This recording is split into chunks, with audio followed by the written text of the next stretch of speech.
33 కోట్ల మంది దేవతలు ఆకాశంలో నిలబడి స్తోత్రం చేస్తుంటే హిరణ్యకశిపుడు ఆ వెలుతురు చూడలేక స్వామి చుట్టూ తిరిగి గదాదండంతో కొట్టడానికి ప్రయత్నిస్తుంటే దేవతలు విడిచిపెట్టకుండా సంహరించమంటే ఒక్కసారి పెద్ద గర్జన చేస్తూ గబగబా వెళ్లి ఆ హిరణ్యకశిపుని యొక్క డొక్కల దగ్గర పట్టుకుని పైకెత్తి కలుగులోకి పారిపోతున్నటువంటి ఎలుకని నాగుపాం పట్టుకుని పడగ పైకెత్తితే ఎలా ఉంటుందో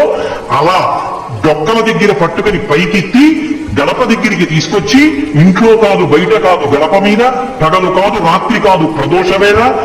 ఏ ఇతరమైనటువంటి ప్రదేశమునందు కాకుండా పంచ పైకి తీసి తొలల మీద పెట్టుకుని పంచ కట్టి ఉంటే దిక్కులుంటాయి, పంచ పైకి తీస్తే దిక్కులుండవు. పంచ పైకి తీసి తొలల మీద పెట్టుకుని ఆ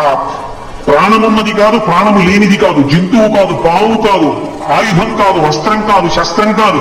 రాక్షసులు కాదు, దేవతలు కాదు, యక్షులు కాదు, గంధర్వులు కాదు, కిన్నెరులు కాదు, కింపురుషులు కాదు, నరుడు కాదు, జంతువు కాదు, నరసింహమై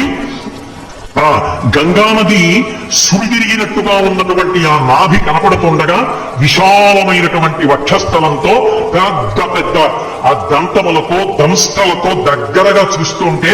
ఆయన ముఖం వంక చూసి మృత్యు ఆసన్నమైందని తెలివి తప్పి తలవాయి చేసినటువంటి హిరణ్యకశిపుణ్ణి తొడల మీద వేసుకుని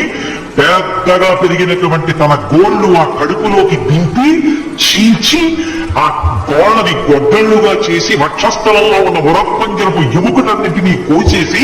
పటపట వేచి ప్రేగులు తీసి మెళ్ళో వేసుకుని ధారలుగా కారుతున్న నెత్తురు దోషిళ్లతో పట్టి తాగి కేసరములన్నీ నెత్తుటితో తడిసిపోతే పంచా తాను నెత్తుటితో తడిసి అక్కడ ఉన్న రాక్షస గణములన్నింటినీ సంహారం చేసి పెద్ద శబ్దాన్ని చేస్తూ ఆ ప్రేగులు తీసి మెళ్ళో వేసుకుని గిరగిర తిప్పి డొల్లబడినటువంటి హిరణ్యకశిపుడి శరీరాన్ని విసిగేసి భయంకరాకృతితో నడుస్తుంటే బ్రహ్మాది దేవతలందరూ స్తోత్రం చేశారు. ఏమి నారసింహం, ఏమి అద్భుతం, ఏమి అవతారం! ఇంతమంది స్తోత్రం చేస్తే ఆయన ప్రసన్నుడు కాలేదు. అదే ఉగ్రభావనతో ఊగిపోతున్నాడు ఆయన.